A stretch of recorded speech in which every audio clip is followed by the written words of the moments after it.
আমি আর ভাইয়ের স্কুলে পড়বো না কাকিমা। মাত্র কয়েকদিন তো হয়েছে স্কুলে ভর্তি হয়েছে, এখন চাইলে সহজেই স্কুল বদলানো যাবে। তুমি বড় চাচাকে বলে আমাকে আপুদের স্কুলে ভর্তি করে দাও প্লিজ।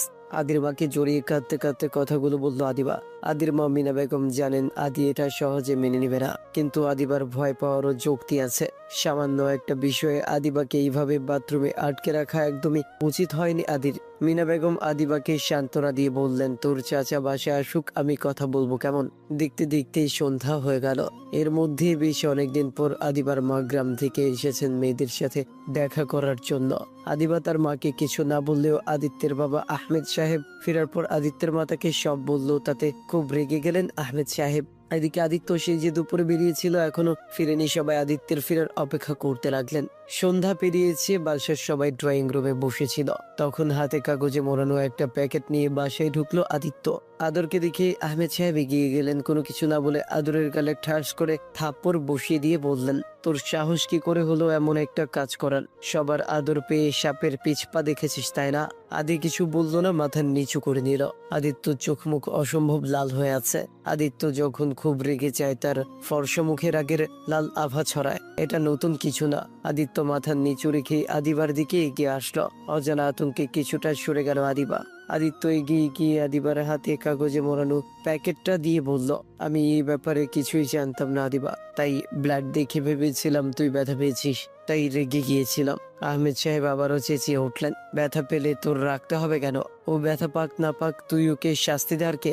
বাবা আমি, তুই এখনো কথা বলার সাহস পাচ্ছিস কি করে? আদিত্য আর তার বাবার অবস্থা দেখে আদিবার মা শাহানা বেগম এগিয়ে আসলেন। ভাইজান বাদ দিন, ছোট মানুষ বুঝতে পারেনি, সবাই মিলে ওকে আদর দিতে দিতে মাথায় তুলে ফেলেছি, তাই এত সাহস বেড়েছে, কিন্তু আজ আমি কোনো কথা শুনতে চাই না। আদিত্য এখনই আদিবার কাছে ক্ষমা চা।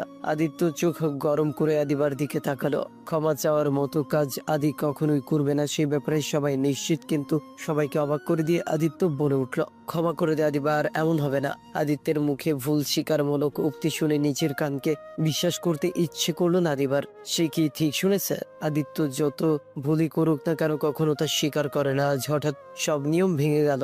বড় চাচার কথায় আদিবার হুঁশ ফিরল। আহমেদ সাহেব কড়া গলায় বললেন, যাই হোক আদিবার তোমার স্কুলে যাচ্ছে না, তাই এবার থেকে ওর পেছনে লাগা বাদ দিয়ে নিজের পড়াশোনায় মন দাও। কদিন পরেই তোমার মাধ্যমিক পরীক্ষা। আদর অবাক হয়ে বলল, ও স্কুলে যাবে না মানে? মানে ও এখন থেকে অরিনার সাদিয়ার স্কুলে যাবে। আমি কাল গিয়ে ওকে ভর্তি করে দিয়ে আসবো। কিন্তু কেন? আমি চাই না আদিবা তোমার সাথে থাকুক। আদিবাও কি তাই চায়? হ্যাঁ চাই, তোমার মতো ইডিয়েটের আশেপাশে কেই বা থাকতে চাইবে? আদিত্য আর কিছু না বলে নিচের ঘরের দিকে হাঁটা দিল। আদিবাও নিজের ঘরে ফিরলো, তারপর কাগজের প্যাকেটটা খুললো। কাগজের ভেতরে এক প্যাকেট প্যাড, কিছু চকলেট আর এক টুকরো কাগজ ছিল। কাগজের টুকরোটা হাতে নিয়ে আদিবা পড়তে শুরু করলো। মানছি আমি ভুল করেছি, কিন্তু তুইও কাজটা ঠিক করিসনি আদিবা। আমি যখন জিজ্ঞাসা করেছিলাম কিভাবে ব্যথা পেয়েছিস, তখন আমাকে সব খুলে বললি না কেন? তুই জানিস তুই ব্যথা পেলে আমার খারাপ লাগে, তাই তোকে আগলে রাখতে চাই, এটাই কি আমার দোষ? তুই কেন আমার সাথে সংকোচ ছাড়া কথা বলতে পারিস না? আমি কি বাইরের কেউ যে মন খুলে কিছু বলা যাবে না? তাছাড়া আমি মেয়ে না হলেও একজন মানুষ তো নাকি? কোনো না কোনো দিন এই ব্যাপারটা আমি ঠিকই জানতে পারতাম। হয়তো এখন জানতাম না, আজ থেকে 10 বছর পর বা তারও পরে হলেও জানতে পারতাম। সেটা তোর থেকে না হোক বা অন্য কারো কাছ থেকে জানতে হতোই, তাই না? তাহলে এখন বললে কি অসুবিধা ছিল? যদি আমার খুব ভুল না হয়, তুই খুব ভালো করেই জানিস তোর আর আমার বিয়ে শুধু সময়ের অপেক্ষা মাত্র, যার মানে হলো তুই সারা জীবন আমার সাথেই থাকবি। তাই আমার ক্ষেত্রে ভয় লজ্জা এই ব্যাপারগুলো বাদ দিয়ে দে। তুই আমার সাথে যত ফ্রি হতে পারবি ততই ভুল কম করবি। ভুল না করলে শাস্তি পেতে হবে না, শাস্তি না পেলে